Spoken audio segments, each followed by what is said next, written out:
And welcome back. This is your man Warrior. This is another patron roster review. This is Chewbukkake from Chaos Warriors Unite. Chaos Warriors Unite. Quick shout out. They are growing this guild. They have some very, and I mean very strong, overpowered characters such as Chewbakkake's.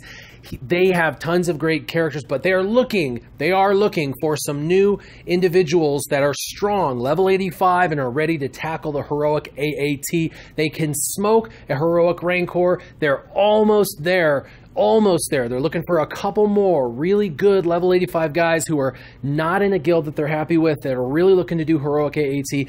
If you're one of those people, please hit Chewbukkake up. He's got an ally code on the top left. You can send an ally request. He can look at your roster, decide if you'll work out in his team. If so, he can ally you, and then you can leave your guild and select an ally guild, which would be his, and you can join in. Simple as that. They need a couple more. I'm sure someone listening to this is ready for a General Kenobi in their arena lineup. So if that's you, hit him up and try and get that. Now they're looking for level 85 guys who have a deep roster. Deep roster is in at least 15, 16 characters that are 7-star gear 10 to gear 11. So hit them up. All right, he has been here from the beginning, been playing since the beginning, and he's really looking for focus. He's got a lot of stuff done in the game already.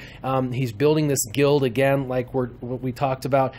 He's really wanting to learn more about, mods, not having to switch mods from one team to another. Who should he Zeta next? And what about those heroic AAT tank raid teams? Because that is what they're currently working on and about 50% done in accomplishing. So I've got a lot of ideas, but as far as the focus, we'll go through that in a minute. Building your guild, I got you a shout out. So there you go. You're going to have some great people join you, and your guild's going to be pulling in General Kenobi shards in no time at all. I'm going to address mods really quick for a second, and I'm going to tell you that you just need more mods. If you're switching mods from one character to another, which a lot of people say they do, I know that's because you don't have good mods. Hit the mod store every day and do a couple of refreshes on the mod store. Make sure you always have 5 to 10 million credits sitting around, and then when you see the mod that has that speed secondary, buy it. That's the only way you're going to be able to get some good mods out of the store. Also, you need to be farming for mods with your Cantina energy a third of the time. 1/3 of your time playing the game should be utilized using your Cantina energy for that. And you're high enough now with a lot of characters, you could probably do it 50-50 even, because there's not a ton of Cantina characters that you need to unlock. So I would suggest definitely just do more farming. That should take care of mods for you. As far as who to Zeta, that was a question that you had. Who to Zeta? There are two line of thoughts that you're going to have to take a look at. We're going to go ahead and play this out. The first is you're focused on getting your guild to do heroic, and you're going to have a couple of people pull a lot of weight. And you can be that person that pulls a lot of weight by using your clone team, which you have, but you do not have the Zeta. You really have to have the Zeta for them and the heroic to do what they're going to do in phase 2 or phase 4. Now, phase 4 is where a lot of people sputter out and can't finish. You could be the hero in this guild and be able to do 6 million, 7 million, 5 million, whatever in phase 4 and finish this heroic for everybody each week when you guys launch this. So this is huge if you're looking to be a team player and you want to put up big numbers and you want to be #1 in the guild on the heroic and get the 10 shards of General Kenobi and unlock him first in your guild, then this is your next Zeta right here, okay? Cody will be your next Zeta. And it is, while you're only going to use this Zeta specifically for raids, this is the whole point of you and your homeboys starting this new guild, was that you guys wanted to get General Kenobi and make an awesome team together. Well, you've got the awesome team. Now you need to be one of the leaders in that team, and it is going to be your clones team that makes it happen for the mass damage that's going to help pull the weight for a few others that aren't going to be able to do quite as much as they're hoping for. So that would be the first Zeta I would recommend, but I have another thought on that Zeta. And here we are with Darth Maul. This is the second option for the Zeta. Now, I know a ton of people are saying, oh, we're going to come out of the Maul Zeta, or the Maul meta. It's going to happen. Maul's the thing of the past soon. No.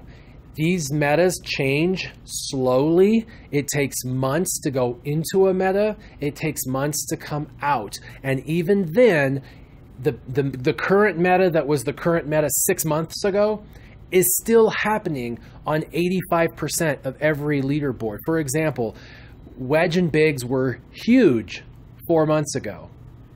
They are still huge in every single leaderboard from like 200 to 500 and even sometimes into the top 100. So if you do this Zeta on Darth Maul, it's not going to be wasted. He's going to be usable, so just keep that in mind. And this would be an amazing team with a Darth Maul lead, and this is why. Look at your other Sith. What?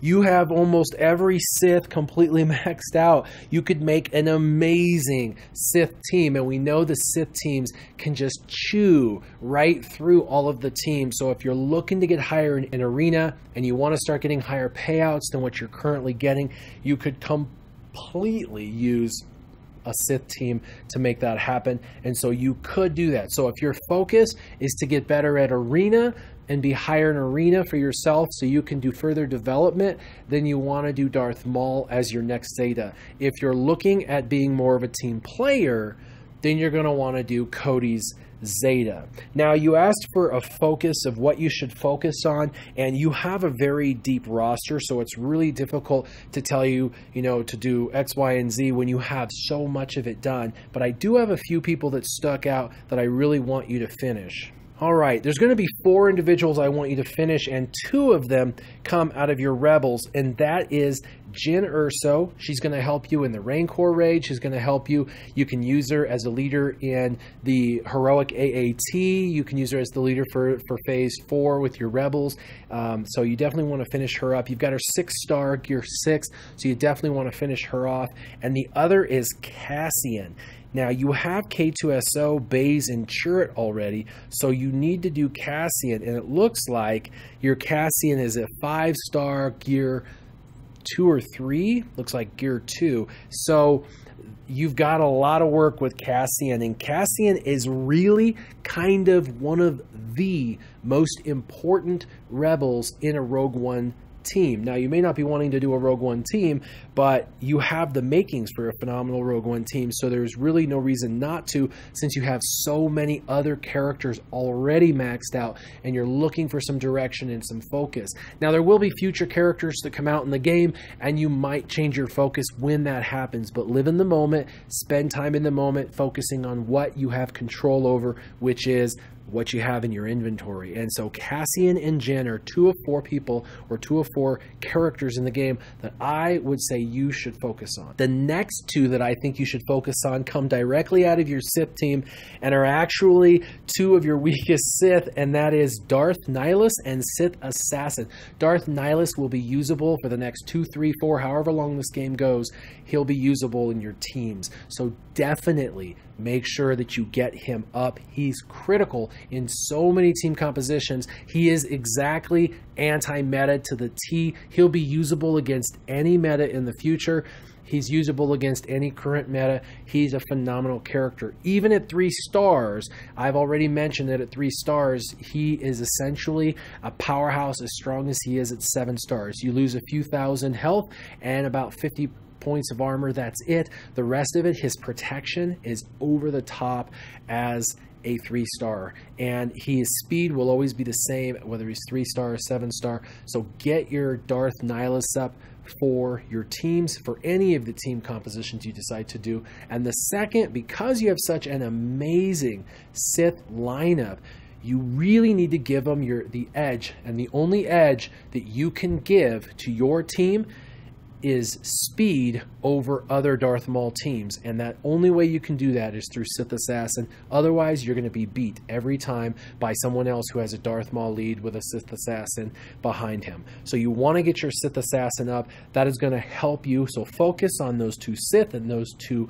Rebels. That should give you focus until eventually in the next few months meta changes, and by then you'll know equivocally through videos who's the next person to focus on, and at that point you can start to focus on a new character. But for now, focus on those 4. Now let's go look at your ships. Now, you didn't ask me about your ships, and there's a reason why. You're number 1 every day, you're in the top 5 all the time, and you're doing awesome. I just wanted to point out you're making headway because you have a target lock team, and the way you're doing it, I'm just going to explain it to everybody watching so they can understand your successes, is you have 4 ships that do target lock. The Scimitar does target lock. You've got both of the TIE fighters in there, and you have the advanced TIE. All of them are doing target lock and a lot of damage, and they're all pretty fast ships other than the Scimitar. And you have Biggs. Now, what happens is the Imperial TIE fighter goes first. He target locks, Biggs taunts. They have to hit Biggs now. They can't hit all your other ships. And then you use the Scimitar to stealth everybody. They do more damage while stealth, and Biggs is the targeted ship. And then, of course, they have to hit Biggs and destroy Biggs. And in the meantime, your other very fast ships are going to town, just chewing through their teams. This is a very, very good setup that you have here, and I wouldn't make any changes because you obviously know strategy and ships, and it looks wonderful. I just wanted to explain to them. So I hope this has helped you guys out. Everybody out there, if you're level 85 and you're looking for a great guild to get General Kenobi shards, Chaos Warriors Unite are looking for a few good men. As always, keep your gaming on. Warrior out.